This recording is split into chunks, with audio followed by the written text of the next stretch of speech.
aí, pessoal, beleza? Aqui quem fala é a professora Marcele. Na aula de hoje, vamos aprender a como predizer em sílico parâmetros farmacocinéticos associados à absorção, distribuição e eliminação, utilizando para isso duas plataformas online. Bora lá?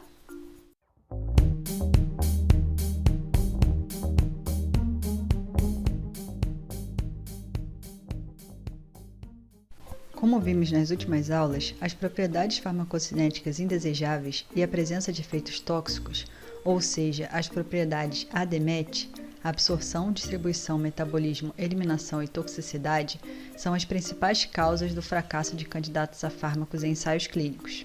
Vimos ainda que um bom candidato a fármaco deve apresentar um equilíbrio entre hidrossolubilidade e lipossolubilidade. Essas propriedades são expressas em termos de log-P e log-S, respectivamente, e podem ser determinadas experimentalmente, ou preditas em sílico por meio de diferentes algoritmos, implementados em várias plataformas online ou em softwares de modelagem molecular. Essas propriedades podem ser relacionadas à absorção do fármaco, bem como à sua biodisponibilidade oral, ao seu perfil de distribuição, à velocidade e à forma pela qual será excretado, e também se o fármaco será ou não metabolizado. No intuito de tentar reconhecer precocemente aquelas substâncias com maiores semelhanças com os fármacos já conhecidos, foi introduzido o conceito de drug likeness. A partir de então, vários filtros foram desenvolvidos para que se pudesse identificar quais propriedades estão relacionadas à biodisponibilidade oral e aos perfis ADMET. O mais famoso deles é a regra dos 5 de Lipinski. Além da relação direta da lipofilicidade e hidrossolubilidade e da aplicação de filtros de drug likeness, podemos prever parâmetros ADMET por meio da construção de modelos quantitativos de relação estrutura-propriedade, QREP. Basicamente, esses modelos quantitativos de relação estrutura-propriedade ou de estrutura-atividade são construídos a partir de valores experimentais da propriedade ou da atividade que se quer prever. O conjunto de dados analisado pode variar de dezenas a milhares de moléculas. Esse conjunto inicial é dividido em um conjunto de treinamento e um conjunto teste. O primeiro é responsável por gerar o modelo, enquanto que o segundo, composto normalmente de 20 a 30% do conjunto de dados original, é utilizado para validar o modelo. Esses valores são correlacionados a propriedades estruturais intrínsecas, chamados descritores moleculares. Esses descritores vão desde parâmetros físico-químicos, eletrônicos ou mecânico-quânticos a características geométricas e topológicas das moléculas. A partir de então, é gerada uma equação matemática que, após devido tratamento estatístico e processos de validação, é capaz de prever a atividade ou propriedade desejada. As plataformas online que iremos utilizar nessa aula utilizam esses métodos para prever parâmetros relacionados às propriedades ADMET. O conjunto de dados utilizados para cada preditor varia de centena a milhares de moléculas. Por isso, normalmente são treinados por diferentes métodos de machine learning, ou seja, aprendizado de máquina, conferindo robustez e acurácia aos modelos. Portanto, na aula de hoje, analisaremos os preditores relacionados à absorção, distribuição e eliminação dos fármacos captopril e lisinopril, calculados em duas plataformas, a Swiss-ADME, com a qual já trabalhamos anteriormente, e a ADMET Lab. Em relação à absorção, serão analisados os seguintes preditores: absorção gastrointestinal e permeabilidade da pele, presentes no Swiss-ADME, permeabilidade em células CACO2, presentes na plataforma ADMET Lab, assim como os parâmetros de absorção intestinal humana e biodisponibilidade oral. Por fim, será avaliado se essas substâncias são substratos ou inibidores da glicoproteína P.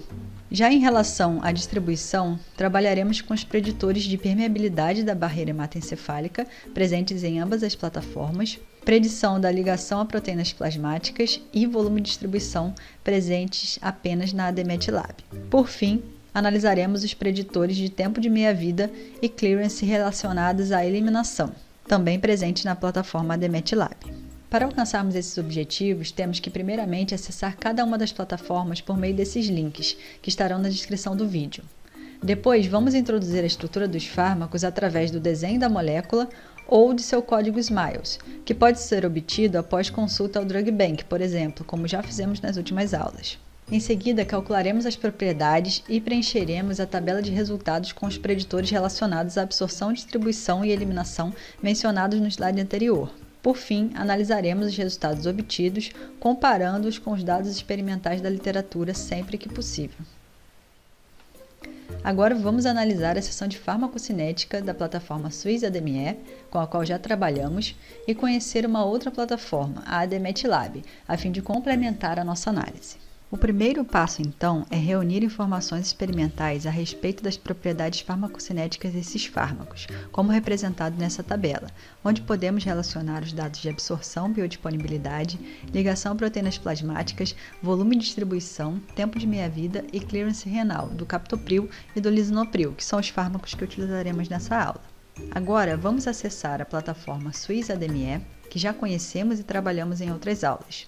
Após acessar o site por esse link, que estará na descrição do vídeo, podemos desenhar a estrutura dos fármacos usando o construtor, como destacado em laranja, e uma vez desenhado, usamos o botão destacado em azul para gerar o seu código SMILES. Ou, se já dispusermos desse código, como é o nosso caso, basta colá-lo na caixa direita, realçada em verde, e clicar em Run, como indicado pela seta azul. Então, após alguns segundos, todos os cálculos são concluídos e o botão vermelho, indicado pela seta amarela, aparece logo abaixo do construtor. Vamos clicar nesse botão para exibir a saída gráfica do cálculo chamado Boiled Egg, tradução literal para ovo cozido, um método intuitivo utilizado para prever simultaneamente dois parâmetros muito importantes, que são a absorção gastrointestinal passiva e o acesso ao sistema nervoso central, ou seja, a capacidade do fármaco em ultrapassar a barreira hematoencefálica. Agora vemos o resultado desse método para o captopril. Essa metodologia é conceitualmente muito simples. Trata-se então de um gráfico que correlaciona dois descritores físico-químicos, o W-log-P no eixo Y para indicar lipofilicidade e o TPSA no eixo X para indicar a polaridade aparente. Como podemos observar, o gráfico de classificação é representado na forma de ovo. Inclui a gema, representada pelo círculo amarelo, que representa, então, o espaço físico-químico para que uma substância apresente uma alta probabilidade de permear passivamente a barreira hematoencefálica. E também existe a clara, representada pela elipse branca, que corresponde ao espaço físico-químico onde a absorção intestinal passiva é altamente provável. Ambos os compartimentos não são mutuamente exclusivos, e a região cinza externa representa moléculas com propriedades que indicam baixa absorção prevista e penetração cerebral limitada. É válido ressaltar que, embora o poder preditivo desse método seja amplo em termos de espaço químico, ele é restrito à penetração passiva através da parede gastrointestinal e da barreira hematoencefálica. Assim, para enriquecer a saída gráfica, foi incluída a previsão de substrato para a glicoproteína P, que é o mecanismo de fluxo ativo mais importante envolvido nessas barreiras biológicas. Como resultado, podemos observar em um mesmo gráfico uma avaliação global sobre a absorção intestinal passiva, dentro ou fora da clara, acesso passivo ao cérebro, dentro ou fora da gema, e efluxo ativo do sistema nervoso central ou para o lúmen gastrointestinal, por meio da coloração, onde pontos azuis representam substratos da glicoproteína P, PGP+, e pontos vermelhos não substratos da glicoproteína P, PGP-. Assim, para o captopril, podemos observar que o mesmo apresenta alta probabilidade em ser absorvido passivamente pelo intestino, pois ocupa uma região da clara, mas não apresenta capacidade de ultrapassar a barreira hematoencefálica, pois está fora da região da gema. Além disso, esse fármaco não se apresenta como um substrato para a glicoproteína P, indicando não sofrer transporte ativo por essas barreiras. Já para o lisinopril, observamos que ele também ocupa uma região de clara, indicando alta probabilidade de ser absorvido passivamente pelo intestino e baixa probabilidade de ultrapassar a barreira hematoencefálica. Já com relação ao transporte ativo, o lisinopril, ao contrário do captopril, apresenta-se como possível substrato da glicoproteína P, visto que está representada em azul, indicando que a sua absorção pode ser afetada, pois tal proteína promove o efluxo do fármaco de volta para o lúmen gastrointestinal, o que pode causar uma diminuição em sua biodisponibilidade oral. Essa análise corrobora com um dos dados experimentais coletados no Drug Bank, que nos mostra que o lisinopril tem uma biodisponibilidade oral de apenas 25%, enquanto o captopril apresenta valor médio de biodisponibilidade de 65%. Abaixo do gráfico Boiled Egg, encontramos a parte dos demais resultados.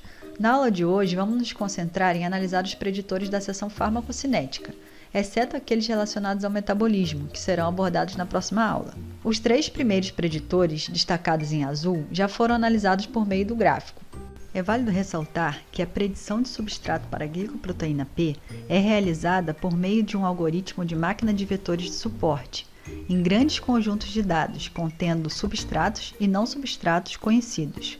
Trata-se de um algoritmo de aprendizado de máquina para classificação binária, ou seja, o modelo retorna sim ou não se a molécula sob investigação tiver maior probabilidade de ser substrato ou não da glicoproteína P, respectivamente. Então, o último parâmetro a ser avaliado é o coeficiente de permeabilidade da pele, Kp, realçado pela caixa vermelha, que é expresso pelo log de Kp, cuja unidade é centímetros por segundo. Esse preditor foi elaborado a partir de um modelo de regressão linear múltipla, onde Kp é linearmente correlacionado ao tamanho molecular e à lipofilicidade. Assim, quanto mais negativo for o valor de log Kp, menos permeável pela pele a molécula é. Logo, o lisinopril seria menos absorvido pela pele do que o captopril. Claro que, como são fármacos de atuação sistêmica, esse parâmetro não é muito significativo para os inibidores da ECA, mas se o objetivo for um fármaco de uso tópico, por exemplo, a análise do log Kp se torna bastante útil. Então agora nós vamos conhecer a outra plataforma que nós vamos trabalhar nessa aula, a ADMET Lab. Então, ao acessar o link que está na descrição do vídeo, você será redirecionado a essa página. Aqui a gente tem uma noção geral do que essa plataforma pode nos oferecer, com todos os preditores aqui, com o tamanho do conjunto total de cada preditor que foi analisado. Isso aqui, então, em azul é o número de moléculas que foram analisadas para esse preditor, e aqui fica passando para cada preditor os dados estatísticos que validam esses preditores. Então, aqui tem uma breve descrição da plataforma, dizendo que tem 31 preditores de ADMET, e além desses preditores, eles também têm uma análise de drug likeness. Todas as facilidades da plataforma podem ser acessadas através dessa aba escrito Web Server. Clicando aqui, a gente tem as opções, que seria fazer a avaliação drug likeness. Então, aqui eles têm alguns filtros, por exemplo, Lipinski, Guzzi, o Weber, e outros aqui que a gente não trabalhou. Além disso, a gente tem aqui a aba de predição de ADMET. Aqui tem listado então todos os parâmetros que são calculados pela plataforma, relacionados a propriedades físico-químicas, absorção, distribuição, metabolismo, que a gente vai trabalhar na próxima aula, e excreção e toxicidade, também que será trabalhado no futuro. E aqui nessa aba serve para fazer o cálculo de apenas uma propriedade. Então, eu estou interessado especificamente em calcular se essa substância é substrato da glicoproteína P. Então, seleciono, adiciono os smiles aqui e peço para a plataforma calcular. No nosso caso, a gente não vai fazer isso. A gente vai utilizar uma outra opção, que no caso seria uma avaliação sistemática. Essa avaliação sistemática, ela vai fornecer todos aqueles parâmetros reunidos em um único resultado. Então, aqui basta a gente colocar os smiles da substância que a gente quer analisar e clicar depois em buscar. Então, aqui como exemplo, eu vou fazer do captopril. E esse cálculo ele demora um pouquinho, alguns minutos, dependendo da velocidade da sua internet. Então, depois de alguns minutos, aqui para mim durou aproximadamente 2 minutos, a plataforma libera esse output aqui dos resultados, onde primeiramente tem informações da molécula inicial do captopril, os seus smiles, peso molecular, log-P e outras propriedades relacionadas a drug likeness. Além disso, o cálculo de propriedades físico-químicas, o log-S, o log-D no pH 7.4 e o log-P, que ele também usa essas propriedades para fazer outros cálculos, principalmente relacionados a drug likeness. Por fim, temos aqui parâmetros de absorção, que ele calcula, que é a permeabilidade em células CACO2. Essas células CACO2 são células de adenocarcinoma humano, né? Ou seja, são células cancerígenas intestinais que são utilizadas muito em modelos in vitro para prever a absorção intestinal. Então, são colocadas no fundo da placa como uma monocamada e são feitos ensaios de como as moléculas conseguem, então, permear por essa monocamada de células CACO2. Então, é um método in vitro bastante utilizado na indústria para previsão de permeabilidade intestinal. Temos aqui a predição de inibição de glicoproteína P, substrato de glicoproteína P, que também está presente na Suiza-DME. A absorção intestinal humana, aqui um outro preditor, né, não relacionado a resultados experimentais em células de CACO2. Biodisponibilidade oral, se o fármaco tem, né, maior ou menor biodisponibilidade oral que 20% ou 30%. Parâmetros relacionados à distribuição, ele calcula a ligação a proteínas plasmáticas, volume de distribuição e capacidade de ultrapassar a barreira hematoencefálica. Alguns preditores de metabolismo, que serão avaliados na próxima aula. Parâmetros de eliminação, ele calcula o tempo de meia-vida do fármaco e a taxa de clearance renal. São dois parâmetros relacionados, então, à eliminação que a gente vai estar analisando nessa aula. Além disso, a plataforma também calcula alguns dados de toxicidade, né, que a gente também vai observar na próxima aula. Então, vamos focar aqui na absorção. Alguns desses preditores são dados em valores, né, como a gente pode ver aqui, o valor da permeabilidade em CACO2, e outros são dados como probabilidades. No caso de todos esses outros, glicoproteína P, absorção intestinal e biodisponibilidade oral, a gente tem aqui uma graduação em sinais de mais para positivo, né, e sinais de menos para resultados de probabilidade negativa.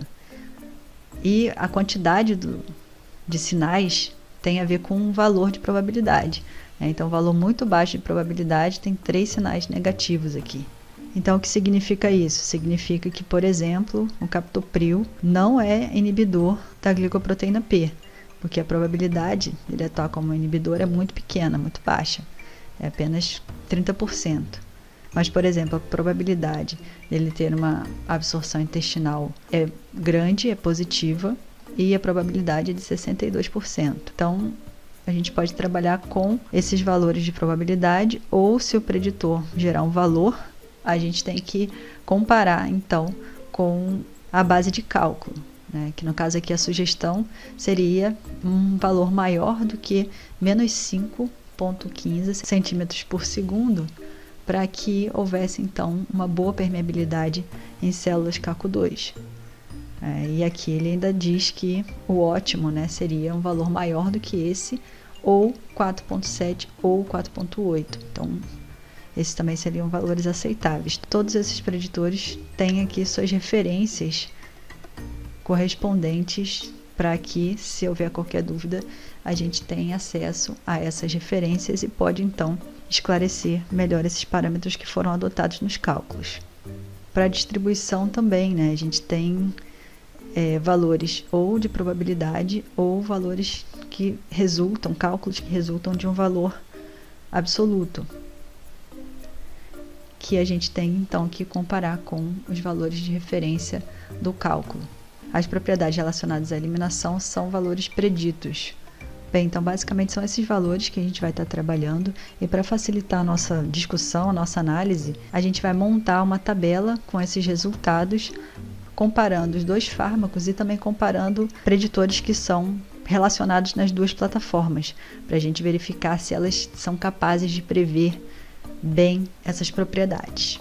Então, depois de fazer o cálculo para as duas moléculas na plataforma ADMET-Lab, eu montei aqui uma tabela com os resultados visando comparar os preditores com os valores experimentais e também comparar entre as duas plataformas no que fosse possível.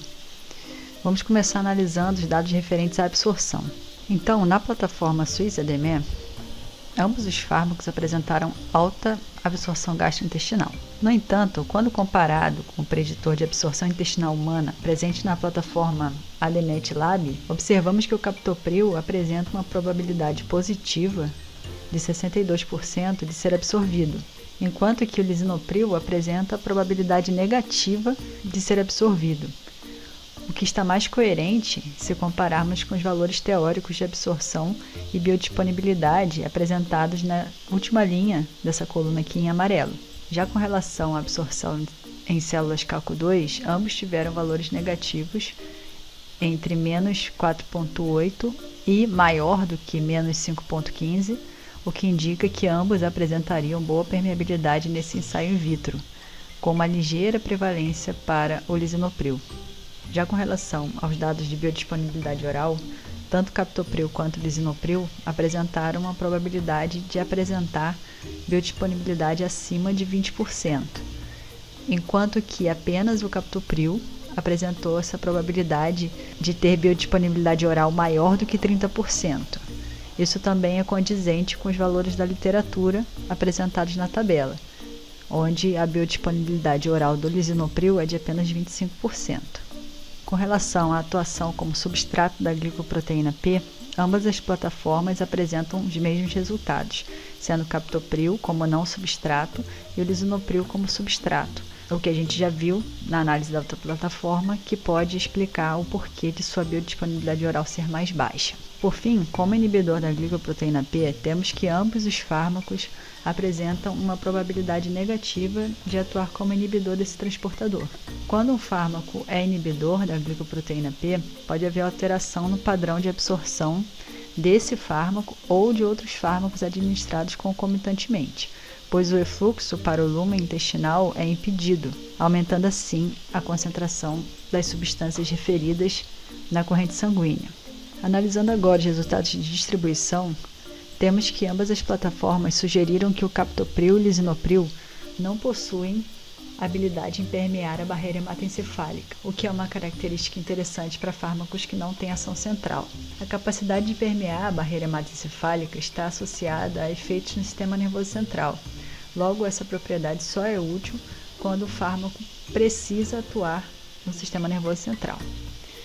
Com relação à ligação a proteínas plasmáticas, temos que o captopril apresenta porcentagem de ligação entre 25% e 30%, sendo esse transporte feito principalmente pela albumina, enquanto que o lisinopril praticamente não se liga a proteínas plasmáticas de acordo com a literatura, como representada em amarelo nessa tabela. Isso pode estar relacionado ao fato de que, em um pH sanguíneo de 7,4, os dois grupos carboxilatos do lisinopril estão predominantemente ionizados, aumentando então a solubilidade em água, enquanto que o captopril apresenta apenas um grupo carboxilato, que também estaria ionizado, sendo assim menos hidrossolúvel.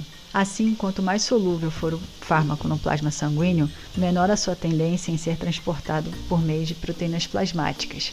Além disso, o captopril pode se ligar à albumina por meio de sua sulfidrila, que pode interagir com resíduos de cisteína presentes na albumina. Com relação a esse preditor, houve uma inversão dos perfis esperados. Talvez isso possa ser atribuído à presença de grupos ionizáveis e da sulfidrila na molécula do captopril, como mencionado anteriormente. Agora vamos analisar o volume de distribuição. Relembrando, o volume de distribuição pode ser definido como o volume no qual uma determinada quantidade do fármaco precisaria ser uniformemente distribuído para produzir a concentração sanguínea observada. Ou seja, nada mais é do que a razão entre a quantidade total do fármaco no organismo sobre a quantidade do fármaco que é encontrado na corrente sanguínea. Então, existe uma relação entre o volume de distribuição e a ligação a proteínas plasmáticas, uma vez que, quando o fármaco apresenta um alto grau de ligação a proteínas plasmáticas, sua concentração na forma livre na corrente sanguínea será baixa. Assim como um volume de distribuição muito elevado também pode indicar um nível de acumulação do fármaco no tecido adiposo. No caso do lisinopril, observa-se um volume de distribuição elevado e uma baixíssima ligação a proteínas plasmáticas, o que é condizente com esse raciocínio. Com relação ao captopril, não temos um valor de distribuição de consenso na literatura, mas o que se espera é que, como ele está mais ligado a proteínas plasmáticas, o seu volume de distribuição seja menor do que o apresentado pelo lisinopril. Com relação a esses preditores, também não houve um acerto da plataforma, o que também pode estar relacionado às características estruturais desses fármacos. Por fim, vamos analisar os dados relacionados à eliminação. Com relação ao tempo de meia-vida, observa-se que, apesar dos valores numéricos preditos serem bastante diferentes dos valores experimentais, há uma relação entre eles, uma vez que o lisinopril apresenta uma meia-vida maior do que o do captopril. No entanto, essa diferença numérica calculada pelo preditor é pequena, se comparada aos valores experimentais. Por fim, vamos analisar o clearance renal, ou seja, a depuração plasmática, que nada mais é do que a capacidade de retirada de alguma substância da corrente sanguínea pelos rins. Temos que o captopril apresenta uma maior taxa de depuração, o que é compatível com a sua baixa meia-vida, enquanto que o lisinopril apresenta uma menor taxa de depuração, o que leva a uma meia-vida maior. Com relação à estimativa da plataforma, a predição numericamente também fica distante dos valores da literatura, mas representa o esperado, que seria uma maior taxa de depuração para o captopril, com valor igual a 1,904 ml por minuto por quilo, enquanto que para o lisinopril o valor previsto foi de apenas 0,26 ml por minuto por quilograma. Então, na aula de hoje, estudamos formas de prever parâmetros farmacocinéticos relacionados à absorção, distribuição e eliminação presentes em duas plataformas online, a Swiss ADME e a ADMET-Lab. Esses cálculos são baseados em modelos quantitativos de relação estrutura-propriedade, obtidos a partir de um conjunto de dados grande e diversificado. Após os devidos tratamentos estatísticos e processos de validação, as plataformas são capazes de predizer propriedades farmacocinéticas importantes para o desenvolvimento de um fármaco. Assim, a utilização dessa estratégia é vantajosa, pois é possível identificar precocemente candidatos com problemas farmacocinéticos, proporcionando assim uma economia de tempo e de recursos. No entanto, como todo método em sílico, ele é baseado em aproximações e probabilidades e, consequentemente, depende de um trabalho cuidadoso na seleção do conjunto de dados, dos descritores moleculares selecionados, bem como de um tratamento estatístico confiável para que o método seja realmente útil em sua capacidade de prever tais propriedades. Bem, pessoal, por enquanto é isso. Espero que vocês tenham gostado e até mais.